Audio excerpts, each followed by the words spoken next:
Hey crafty friends, it's Rena, and I guess you can tell I'm not in shabby chic mode right now. I've gotten addicted to Halloween, and I'm having a ton of fun. This is a design team project for Craft Fantastic. They have wonderful metal, glass, jewelry, jump rings, chains, images, all kinds of charms, fantastic stuff. Seriously, I will link them in the description box down below and hope you will go check them out because their prices are very, very reasonable. So, this actually didn't start out like this. What happened was I started by creating a couple of these little spell books, and I was like, okay, now what am I going to do with these little spell books? And it sort of evolved into this project. Now at the end of this video, I'm going to attach a tutorial on how to make these little mini books, and I watched quite a few videos on how to do this, and I kind of came up with my own based on all the videos. I probably watched 3, and then I was like, I think I have a different way that will really make the pages look full, and I just really like how it turned out. So stay tuned for the tutorial on that, and you can see the size of this book, and the tutorial is going to show you how you can make you can make it in any size. You can make a teeny tiny one, you can make a big one. Anyway, here we go. So I did my books, and then I needed a stand for the books. I was like, oh, what can I set these books on? And I had this really cool candle stand. So at the top, it had a place to stick a candle in it, and since our home decor is very mountain cabin like that, that worked well. But I went and robbed it out of my living room. So let me bring you up and show you the whole project. There's the books, and that's what I did. I'm totally loving this whole Halloween thing.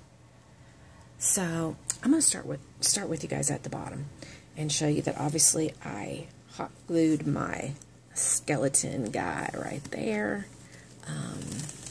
I have a flower cluster kind of going up the tree with the moss.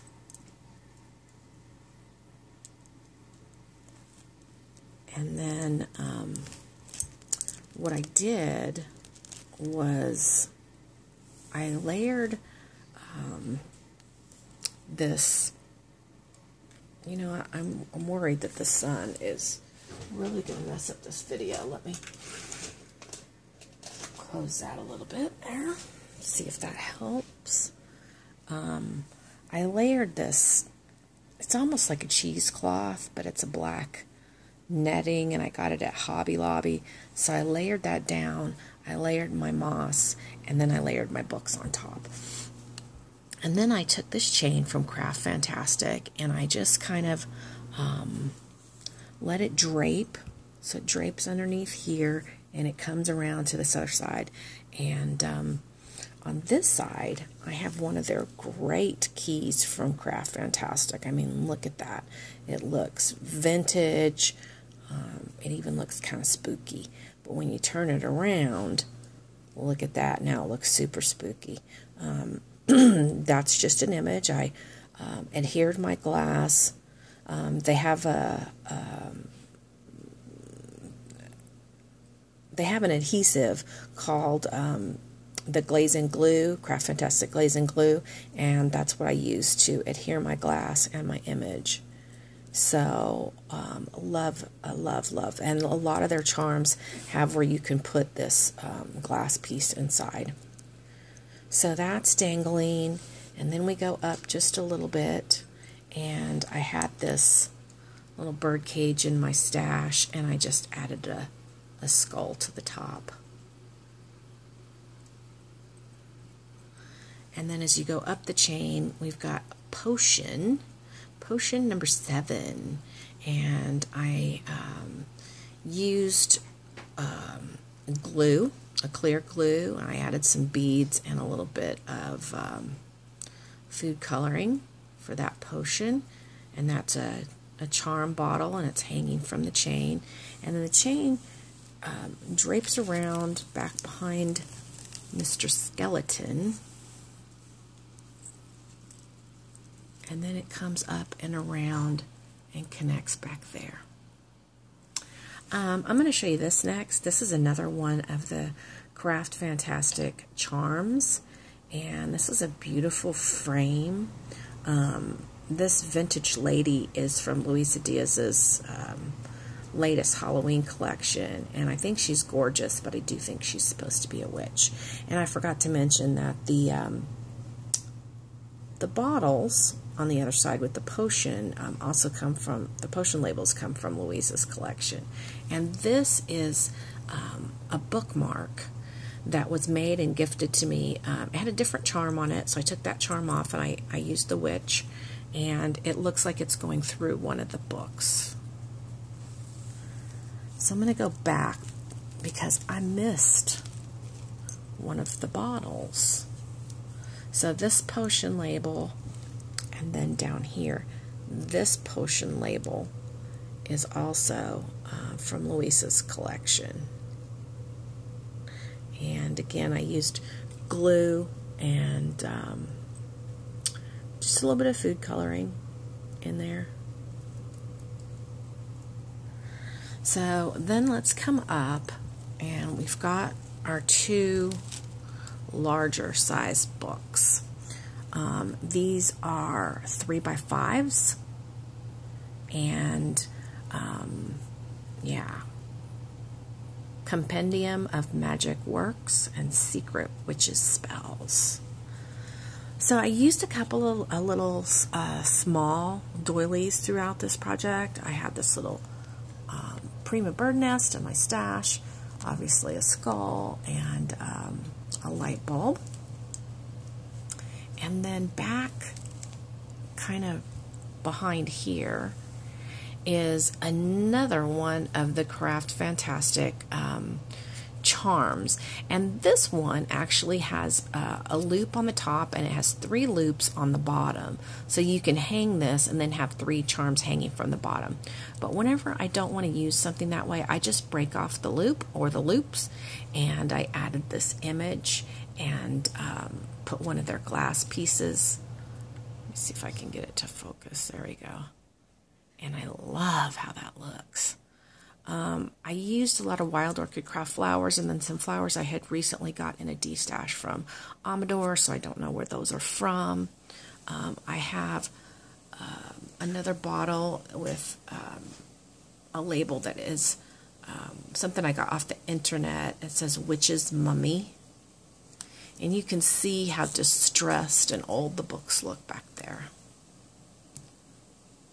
So let me turn around, and right here we have another potion bottle, and I just have a little glitter at the bottom and some clear glue in there, and that is another potion bottle from Luisa's collection.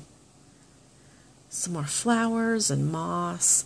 I've got owl's wing, and this is more glue, and it has red and blue food coloring in it, so it kind of looks really dark purple. And then there is another potion bottle there, or actually it looks more like a test tube. And you can see under here the book, Secret Witches Spells. I wish my camera would focus. There we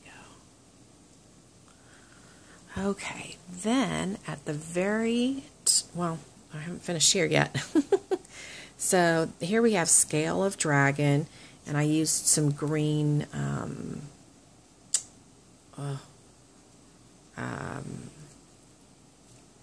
don't know what you call it, but I got it at the dollar store. And there we go. And then this here, I kind of wanted to make this look like a crystal ball, even though it's kind of small. So I layered some metals and a bead and more metals. This is actually one of the Craft Fantastic charms, and I broke off the loop and I set my crystal ball on top of that.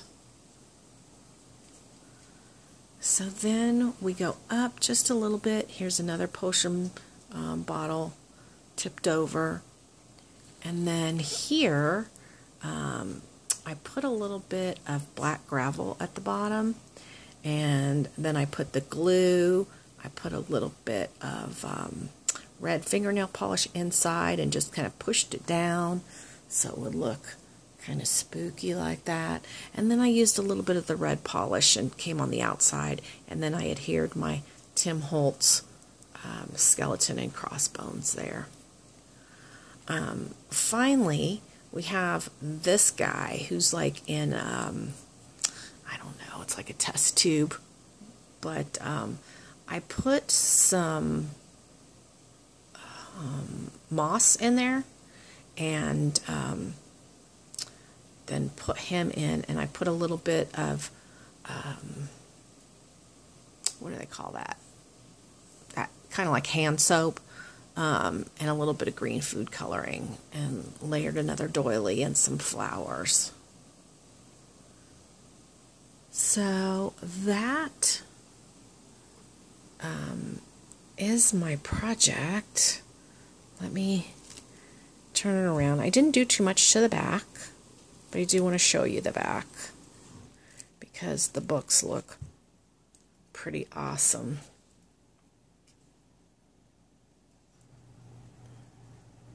So that's how it looks from the back. So, you know, if you put it somewhere where it's a display and you could see the back of it, although it's not super decorated back here, it's still really a really cool look with how the books are distressed and aged. So I hope that you guys enjoyed it. My mind is going a million miles an hour with this Halloween stuff. So I hope you don't get tired of it, because I have a lot more projects in mind. So there you go. Please head over to Craft Fantastic. Like I said, I will link them in the description box down below. You'll find some fantastic, amazing stuff for your paper crafts, for your altering, and if you want to make jewelry with them, they're super. So thanks for watching. I hope you guys have a happy, scrappy day, and that you get a little inspired to create some Halloween stuff. It's coming up on us pretty quick. It's only about, well, October's only, you know, about 17 days away. All right, take care. Thanks for watching, people. All right, listen, I showed you my book stack, and now I'm going to attempt to show you how to make one of the books. So the first thing I'm going to do is I have my my book cover, and I have my spine. So what you're going to do is measure your book, and what you want to do is you want to cut your the base of your book so that you have a small border around your actual cover, and you want to put that amount, measure, you want to measure what your spine's going to be, and then you want to have enough room for your back. So this piece is 2.5, and then the spine is going to bring it to just over 3.25, and then I'm going to add another book here, so we're getting right at 6 inches. So I cut my paper to 6 inches. Now this way the book is 3.25, so you need it right at 3.5. So back to this part. If our book is 2.5,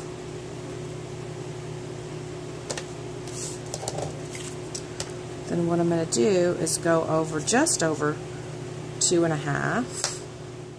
and I'm going to flip it over and go just over 2.5.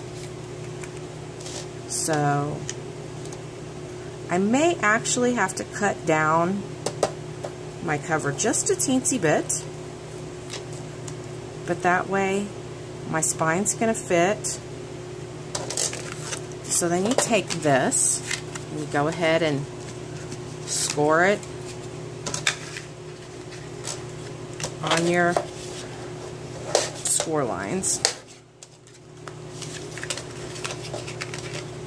And I watched a lot of tutorials, and usually what I do is I'll watch tutorials and then I come up with my own way, what works best for Rena. So there is your book cover. Super simple. The measuring part, a little bit, you know, just a teensy bit complicated, but not much. Alright, so we're done with that. Now you want to take whatever tool that you have to distress the edges of your book cover. And I have the Tim Holtz tool, and I'm just going to give it a little flick on either side. And you know what? You can do this for shabby chic projects and steampunk projects. Any kind of projects. This just happens to be a Halloween project. So you can see that's just dressed up. I could even bring in my distressing ink, and I could do that. You don't have to. I kind of like it when it has those white frayed edges myself. But I wanted to be able to show you could do this also. And you want to do it to your little book spine.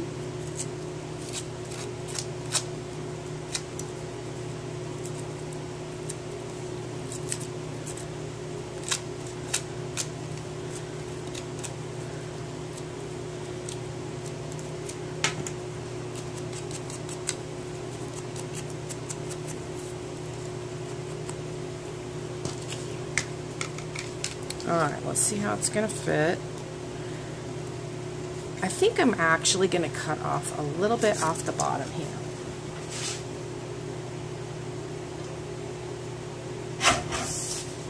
And that's the nice thing about it. You can put it back flat, and then you can put it back. So, because I don't like too much of an edge around my book. Now I'm going to show you, because I don't know if I have new subscribers watching, but I always use fabric tack with any kind of paper gluing. I don't use any other kind of glue for paper gluing, because this will not make your paper wrinkle or mess with your paper at all. It stays perfect.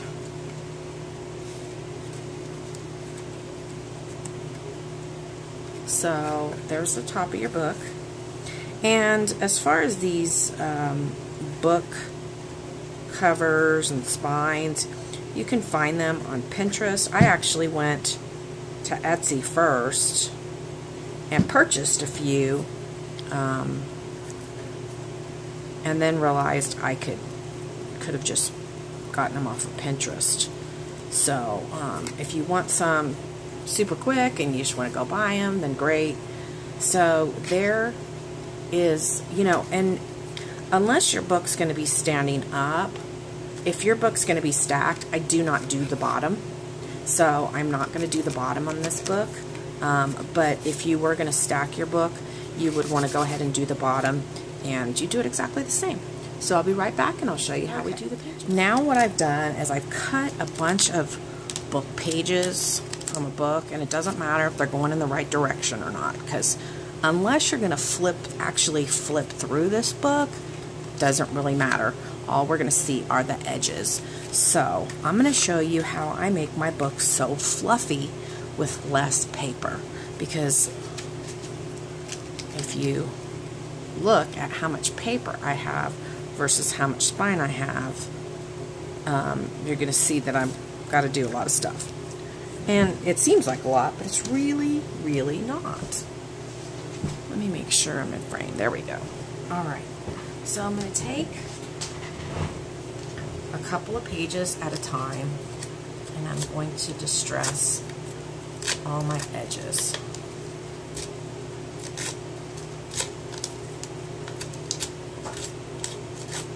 And you don't want to take too many pages at a time. I usually take 3 or 4 and just stress those up.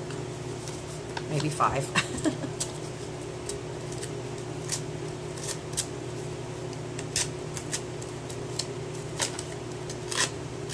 And I'm not going to do all of these on camera. I'm going to start showing you, and then I'll finish off camera and bring it back. So we're going to set our little spine aside, and we're going to take these pages that we've already started distressing, and you know what? Some of them are bigger than they should be. So we're going to really distress this edge. I don't know how that happened. And then what I do is I keep all my scraps when I make my mini albums, and I save all my scraps of chipboard to use later on. So I'm going to cut a bunch that will fit inside my book.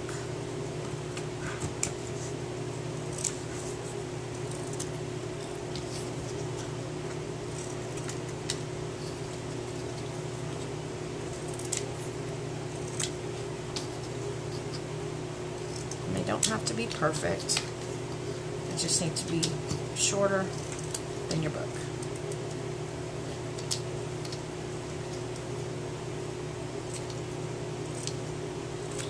Alright. So we're going to take a page. We're going to use our glue, and we're going to lay a piece of the chipboard in there. Going to make sure you have one page.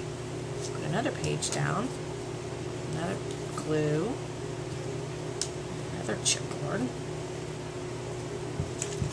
And you can do this with any size book. I have larger, and I can even make these, let's see, this is 1/4 size, so I can make this 4 times larger. Or I can make it considerably smaller, and you could make a book charm. Or you could just make a teeny tiny book stack. So what you're going to do is just continue to do this throughout all the pages until you get enough pages to fill your book spine.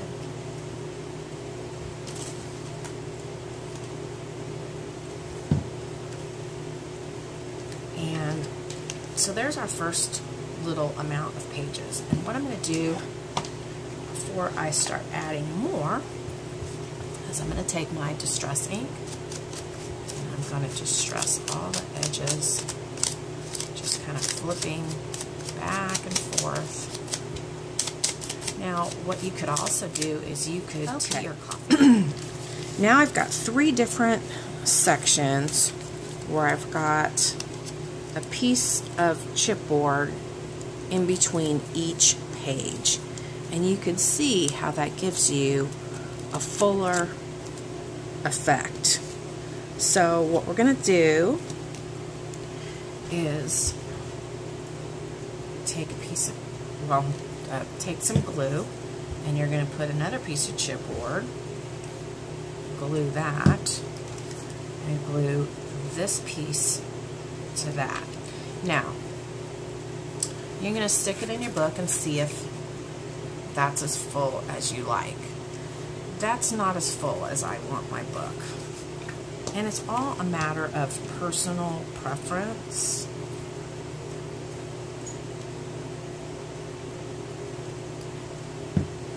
But I like mine to look really full. And I really like it when it's... Uh-oh, technical difficulties. I don't even know what that was. Anyway, so I like it when my book is not perfect like that.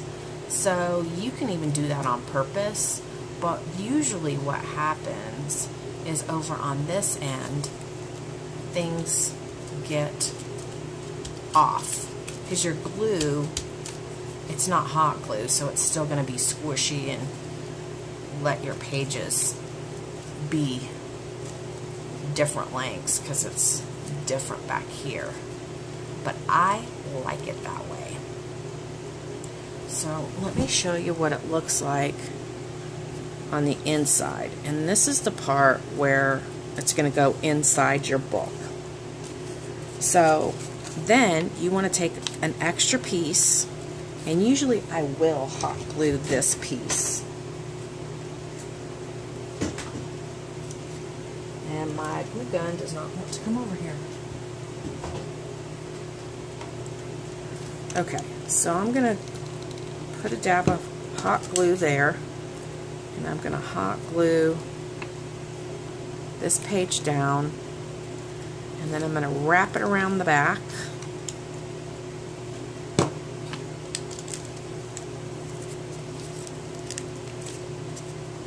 Like that.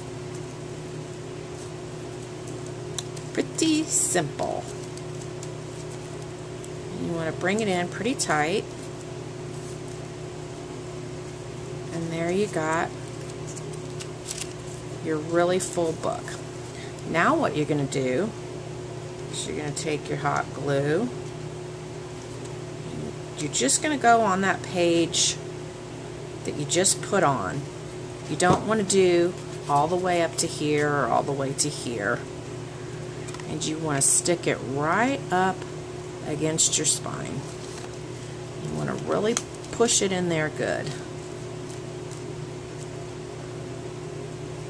And the reason why you don't want to glue all the way to the top is because you still want your book to look like it's going to open. So sometimes at the back of the book I will glue it down. And I think in this case I will do that. But the top of the book, I don't like that to look completely closed. So there is your little book of secret love spells and potions. You can see how distressed it is here. I started to say earlier, and I ran out of memory, that you can also tea dye or coffee dye your papers before if you really wanted that super aged look. But yeah, that's it. And like I said, this technique applies to any size book. Bigger books, smaller books. I'm real happy with it. So let me know what you think. Thanks for watching. Stay tuned for more tutorials.